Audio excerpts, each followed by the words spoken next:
सर्वशक्तिमान परमेश्वर की कलीसिया, जिस तरह से चीन के लोग यह विश्वास करते हैं कि चीन में प्रभु यीशु मसीह ने एक स्त्री का जन्म ले लिया है, झूठे कल्ट के लोग आकर लोगों को भरमा रहे हैं। और चीन वालों का यही कहना है कि प्रभु यीशु मसीह का पुनर्जन्म स्त्री के रूप में हो चुका है, जो बिल्कुल गलत है, सरासर झूठ है, बाइबल के खिलाफ है।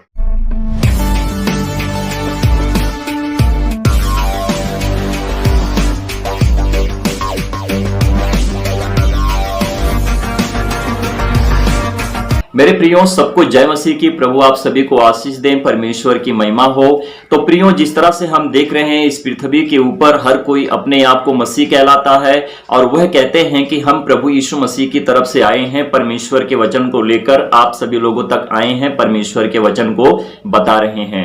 कहने का मतलब है कि हम परमेश्वर के वचन का सुसमाचार आप सभी लोगों तक पहुंचा रहे हैं। तो प्रियो, जिस तरह से प्रभु यीशु मसीह ने कहा है कि तुम सारी जातियों में जाओ, सारे लोगों में जाओ, सारे धर्मों के लोगों के बीच में जाकर मेरे वचन का सुसमाचार और प्रचार करो, और जो मैंने तुम्हें आज्ञा दी है उन्हें मानना सिखाओ, और देखो जगत के अंत तक सदैव मैं तुम्हारे संग हूं। स्वर्ग और पृथ्वी का सारा अधिकार मुझे दिया गया है, और तुम तभी मेरे चेले ठहरोगे जब तुम पिता, पुत्र और पवित्र आत्मा के नाम से उन्हें बपतिस्मा दोगे। तो प्रभु यीशु मसीह ने सही मार्ग और सच्चाई और अनंत जीवन हमारे लिए रखा है कि हमें पिता, पुत्र और पवित्र आत्मा को ही मानना है। तो प्रियो, यदि इसके विषय में कोई दूसरी गवाही दे रहा है या फिर दूसरी तरफ से अपने आप को कह रहा है कि देखो यहाँ पर ऐसा है या फिर वहां पर वैसा है, तो उनको परमेश्वर के वचन से परखें। और जब तक परमेश्वर का वचन आप सभी लोगों से बात करता है या फिर परमेश्वर के वचन को जिस तरह से आप सीखते हैं, पढ़ते हैं, समझते हैं, जिस तरह से आपकी आंखें खुली हैं, आपका कान सुनता है और आपकी जुबान बोलती है, तो प्रियो इसी तरह से हर बातों की परख रखें।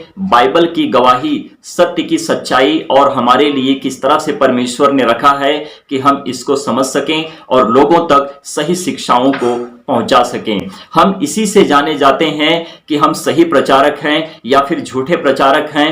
परमेश्वर के वचन से ही हर कोई जाना जाता है, और यही बात है कि ना तो परमेश्वर के वचन में कुछ घटाओ और ना कुछ बढ़ाओ, सही रीति से परमेश्वर के वचन का सुसमाचार लोगों तक पहुंचाओ। तो प्रियो, हम आज क्या देख रहे हैं कि बहुत से ऐसे झूठे कल्ट हैं जो सच्चे भले लोगों को, मसीहों को भरमाते हैं और उनको गलत शिक्षाओं में प्रबल करते हैं, और उन्हें इस तरह से बताते हैं कि देखो स्वर्ग में यरूशलेम माता है, देखो सर्वशक्तिमान परमेश्वर की कलीसिया है। इस तरह से बताते हैं, ओनली जीसस यहोवा विटनेस। परमेश्वर के वचन से सीखते तो जरूर है, परंतु उसका अर्थ नहीं समझ पाते हैं और गलत रीति से लोगों को बताते हैं, जो लोग भरमावे में आते हैं और लोग परमेश्वर के राज्य से, मार्ग से भटक जाते हैं और स्वर्ग तक पहुंचने के योग्य नहीं ठहरते हैं। तो प्रियो, सही रीति से पूरी वीडियो देखें और लोगों को शेयर करें, जो लोग नहीं जानते हैं कि वो भी जाने, कि उनका भी मन बदले और वो भी सच्चाई को जानकर प्रकाश को पाएं, क्योंकि वह भी सच्चाई को जब जानेंगे तो अंधकार से निकलेंगे, प्रकाश में आएंगे और प्रकाश को पाएंगे,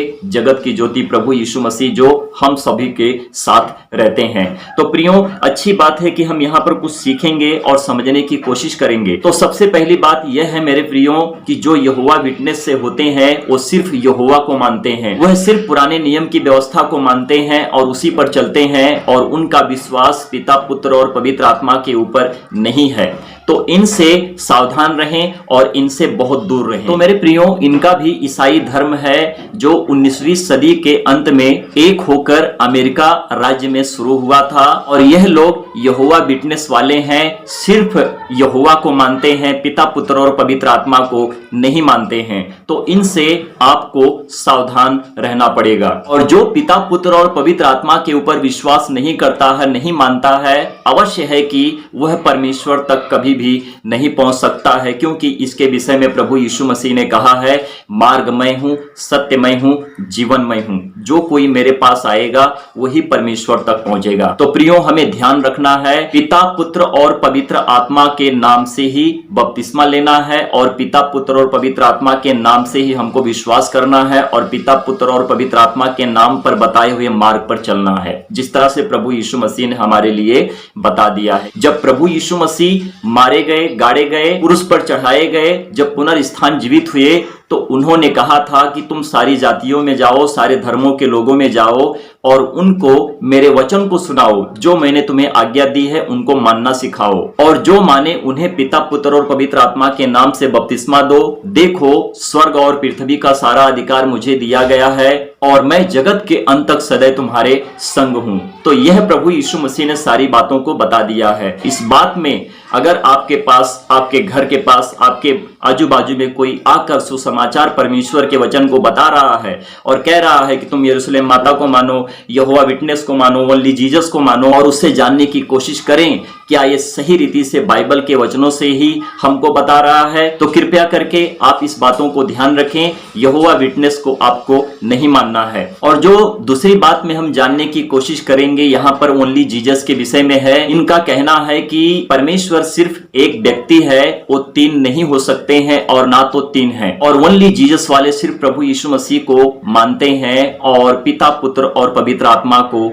नहीं मानते हैं। तो यदि आपके पास कोई आकर कहता है कि सिर्फ प्रभु यीशु मसीह के नाम से ही बपतिस्मा लेना है, सिर्फ प्रभु यीशु मसीह को ही मानना है, तो अवश्य है कि उनकी यह भी टीचिंग गलत है, जो गलत रास्ते पर आपको लेके जाते हैं। क्योंकि हमें प्रभु यीशु मसीह ने कहा है कि तुम सारी जातियों में जाकर पिता पुत्र और पवित्र आत्मा के नाम से उनको बपतिस्मा दो। स्वयं में हमें इस काम को करना है, यही रास्ता हमारे लिए सही है। जिस तरह से प्रभु यीशु मसीह ने कहा है कि मार्ग मैं हूं, सत्य मैं हूं, जीवन मैं हूं। सो हम उसी रास्ते पर चलेंगे तो जीवन भी पाएंगे, सच्चाई भी पाएंगे और मार्ग भी हमारे लिए प्रभु यीशु मसीह ही दिखाएंगे। परमेश्वर की महिमा हो। तो मेरे प्रियो, तीसरी बात क्या है? तीसरी बात यह है कि यरूशलेम माता वाले आते हैं आपके घर के पास, आपके नजदीकी में आएंगे। वो कहेंगे कि हम यरूशलेम माता की तरफ से आए हैं, सुसमाचार और प्रचार आप सभी लोगों तक पहुंचाते हैं, आप सभी लोगों को बताते हैं। उनका कहना है कि नीचे की यरूशलेम नहीं परंतु ऊपर की यरूशलेम परमेश्वर की पत्नी है। तो मेरे प्रियो, जिस तरह से हम बाइबल को पढ़ते हैं, बाइबल के अनुसार ऐसा कहीं पर भी नहीं मिलता है कि स्वर्ग में यरूशलेम माता है जो परमेश्वर की पत्नी है। यह झूठे कल्ट के लोग हैं जो आप सभी लोगों को भरमाएंगे,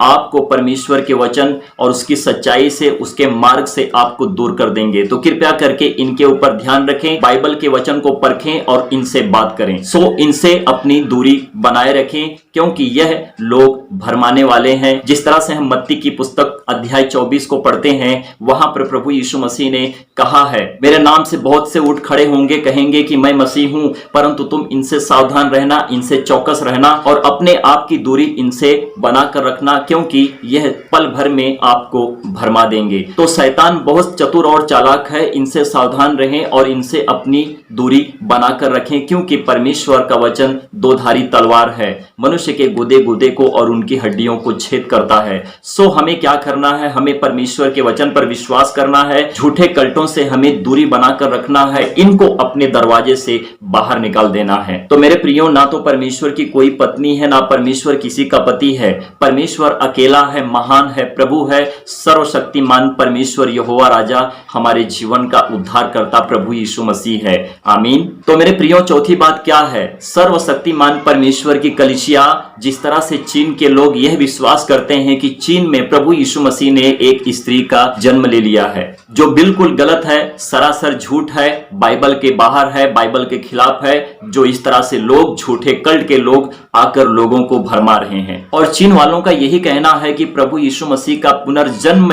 स्त्री के रूप में हो चुका है, जो बिल्कुल गलत है, सरासर झूठ है, बाइबल के खिलाफ है। यही है सर्वशक्तिमान चमकती हुई बिजली, जो मत्ती 24:23-27 को उठाकर इस तरह से बात करते हैं, जैसे बिजली पूर्व से पश्चिम तक चमकती है, उसी तरह से मनुष्य के पुत्र का भी आना होगा। इस तरह से बात उठाकर सर्वशक्तिमान चमकती हुई बिजली से यह जोड़ते हैं। और चीनी लोग प्रभु यीशु मसीह को कहते हैं कि प्रभु यीशु मसीह स्त्री के रूप में पुनर्जन्म चीन में ले लिया है। सो गलत है, बिल्कुल झूठ है, ऐसा कुछ भी नहीं है, बाइबल के खिलाफ है। तो प्रियो, आप इनसे सावधान रहें। तो मेरे प्रियो, पांचवी बात क्या है? जैसे कि हम देखते हैं, चाहे बाहर हो, चाहे इंडिया हो, चाहे कहीं पर भी हो, जहां जहां परमेश्वर की कलीसिया जो आज चल रही है, क्या उसमें सही काम हो रहा है? वहां पर भी गड़बड़ियां हो रही हैं बहुत सी जगहों पर, यहां तक कि हर जगहों पर इसी तरह से लोग अन्य भाषा में बात करते हैं।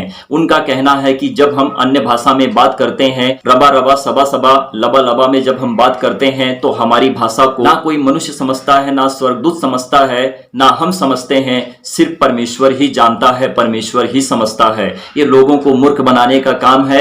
इस तरह से यह भी एक झूठे कल्ट की तरह हो चुके हैं, जो परमेश्वर के वचन के बाहर जाकर काम करते हैं। रबा रबा सबा सबा बाइबल में कहीं पर भी ना तो लिखा गया है और ना तो मिलता है, ना तो किसी ने इस भाषा को बोला है, क्योंकि इस भाषा का कोई अर्थ ही नहीं है। जब हम पौलुस की पत्री को पढ़ते हैं, पहला कुरिन्थियों अध्याय 14 कॉन्टेक्स्ट में पूरे वचन को पढ़ते हैं, तो हमें समझ में आता है। तो पौलुस कहते हैं कि बिना अर्थ की कोई ऐसी भाषा नहीं है कि जो बोलने पर ना समझी जाए। तो प्रियो, इस पृथ्वी पर जितनी सारी भाषाएं हैं, हर भाषा को हम समझ सकते हैं, महसूस कर सकते हैं, पर यह कौन सी ऐसी भाषा है जो लबा लबा सबा सबा में बात करते हैं? इनका कहना है ना तो तुम समझ सकते हो, ना हम समझ सकते हैं जो हम बोलते हैं, ना तो स्वर्गदूत समझ सकते हैं, क्योंकि परमेश्वर ही समझता है। शैतान कंफ्यूज होता है, इस तरह से कलीसिया के लोगों को मूर्ख बनाते हैं, यानी कि बुद्धू बनाते हैं। यही परमेश्वर की सबसे बड़ी निंदा है जो लोग करते हैं, और उनसे परमेश्वर सही सही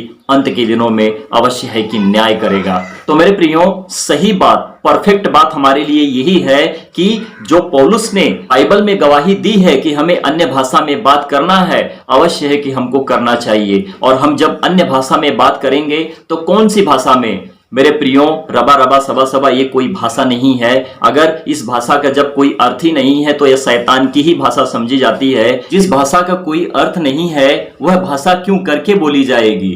क्योंकि यदि बोली जाती है, यदि मनुष्य नहीं समझते हैं, जो बोलते हैं वो नहीं समझते हैं, तो यही समझा जाएगा कि यह शैतान की भाषा है। तो रबा रबा सबा सबा से भी सावधान रहो, लबा लबा की भाषा में जो बोलते हैं इनसे भी सावधान रहो, क्योंकि हमारे लिए जो अन्य भाषा ठहराई गई है, मेरे प्रियो, ये लैंग्वेज भाषा है, जो हमारी खुद की भाषा होती है, जिस भाषा में हम परमेश्वर से प्रार्थना करते हैं और बात करते हैं। और जब पौलुस ने कहा है कि जब तुम अन्य भाषा में बातें करो तो एक एक करके बातें करो, प्रार्थना करने के विषय में कुछ बताया नहीं गया। मेरे प्रियो, पौलुस ने सही रीति से बताया है, यह ग्लोसा है जिस भाषा में हम बात करते हैं, क्योंकि हमारी भाषा हमारी लैंग्वेज भाषा है। तो इस पृथ्वी पर बहुत सारी ऐसी भाषाएं हैं कि जो एक दूसरे लोग नहीं समझ सकते हैं। यदि आप कन्नड़ में बात करते हैं, मैं हिंदी में बात करता हूं, तो हम एक दूसरे को तब नहीं समझ पाएंगे कि यदि मुझे कन्नड़ नहीं आती है, आपको हिंदी नहीं आती है, तो हम एक दूसरे के लिए परदेसी ठहरेंगे। हम दोनों एक दूसरे से अनजान हो जाते हैं, क्योंकि हम एक दूसरे की भाषा को बोल नहीं पाते हैं। तो प्रियो, इस पृथ्वी के ऊपर बहुत सारी ऐसी भाषाएं हैं जो हम लैंग्वेज भाषा में देखते हैं, जिसको कहते हैं ग्लोसा।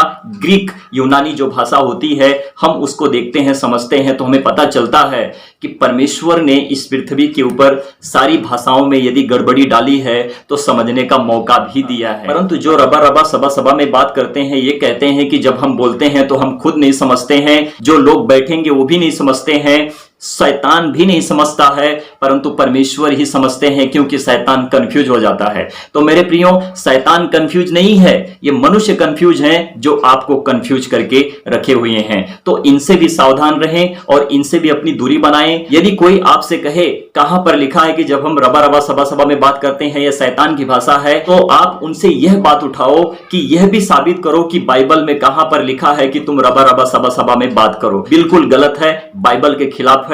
ऐसा कहीं पर भी नहीं लिखा है कि तुम रबा रबा सबा सबा में ही बात करो। तो मेरे प्रियो, जो छठी बात को मैं आप सभी लोगों के सामने रख रहा हूं, यही सच्चाई, यही सामर्थ, यही विश्वास, यही नम्रता, यही दीनता, यही हमारे लिए खुशी की बात है कि हम सही मार्ग पर चल रहे हैं। प्रभु यीशु मसीह ने मत्ती की पुस्तक में अध्याय 28 वचन 18, 19, 20 को जब हम पढ़ते हैं, तो प्रभु यीशु मसीह कहा था कि तुम सारी जातियों में जाकर लोगों के पास जाओ, उनको अपना चेला बनाओ। देखो, पिता, पुत्र और पवित्र आत्मा के नाम से उनको बपतिस्मा दो। स्वर्ग और पृथ्वी का सारा अधिकार मुझे दिया गया। देखो, जगत के अंत तक सदैव मैं तुम्हारे संग हूं। जो मैंने वचन तुम्हें दिया है, जो मैंने तुम्हें आज्ञा दी है, उनको सुनाओ और उनको अपना चेला बनाओ। हमें पिता, पुत्र और पवित्र आत्मा के नाम से ही, त्रिएक परमेश्वर के नाम से ही हमको आगे बढ़ना है। जैसे प्रभु यीशु मसीह ने कहा कि मार्ग मैं हूं, सत्य मैं हूं, जीवन मैं हूं। मार्ग प्रभु यीशु मसीह पुत्र है जो हमको मार्ग दिखाता है, सत्य प्रभु यीशु मसीह है जो हमारे अंदर डालता है, सच्चाई जो हम पाते हैं और अनंत जीवन हम उस पिता के पास पाते हैं। जिस तरह से प्रभु यीशु मसीह ने कहा कि पिता, पुत्र और पवित्र आत्मा के नाम से उनको बपतिस्मा दो। तो पिता के नाम से भी होना चाहिए, पुत्र के भी नाम से होना चाहिए, पवित्र आत्मा के ही नाम से होना चाहिए। परंतु त्रिएक परमेश्वर के रास्ते पर हमें चलना है और त्रिएक परमेश्वर का रास्ता एक ही है जो हमको परमेश्वर तक पहुंचाता है। तो प्रियो, विश्वास हमारे लिए बड़ी बात है कि हम विश्वास करते हैं और परमेश्वर के वचन में हम दृढ़ बनकर सही रीति से परमेश्वर के मार्ग पर रहते हैं। तो प्रभु यीशु मसीह के नाम से परमेश्वर की महिमा करना हमारे लिए अच्छा और भला है, क्योंकि हम तो पिता, पुत्र और पवित्र आत्मा के नाम से आगे बढ़ते हैं और प्रभु यीशु मसीह ही पिता में भी हैं, पुत्र में भी हैं, पवित्र आत्मा में भी हैं। सो हमारे लिए तीनों रास्ता एक ही है, परंतु हमको तीनों को पकड़कर एक ही रास्ते पर चलना है। परमेश्वर की महिमा हो। तो मेरे प्रियो, झूठे कल्टों से सावधान रहें और यही हमारे लिए सही सच्चाई है कि जिस तरह से हमने वीडियो बनाया है आप लोगों तक छोड़ा है। सो अगर आप तक मेरी वीडियो पहुंच रही है तो यह वीडियो हर किसी के पास शेयर करें, जो आपके दोस्त होंगे, जो आपके भाई होंगे, बहन होंगे, जो आपके रिश्तेदार होंगे, उन तक वीडियो को छोड़ें कि वह लोग परमेश्वर की सच्चाई को जान सकें। हम वही करते हैं, हम अंधकार से निकलकर प्रकाश में जब आते हैं तो हम भी चाहते हैं कि यदि कोई दूसरा व्यक्ति प्रकाश नहीं पा रहा है, अंधकार में है, तो वह भी प्रभु यीशु मसीह को जानेगा, तो वह भी प्रकाश को पाएगा और अनंत जीवन को पहुंच जाएगा। इसके लिए हम परमेश्वर का धन्यवाद करते हैं कि परमेश्वर ने हमारी बातों को आप लोगों तक रखा है और अपने वचन से आप लोगों से बात किया है। इसके लिए हम प्रभु का धन्यवाद करते हैं और आज के वचन को, आज की छोटी सी प्रार्थना को हम जिंदा जलाली खुदावंद प्रभु यीशु मसीह के नाम से मांग लेते हैं। परमेश्वर की महिमा हो। आमीन।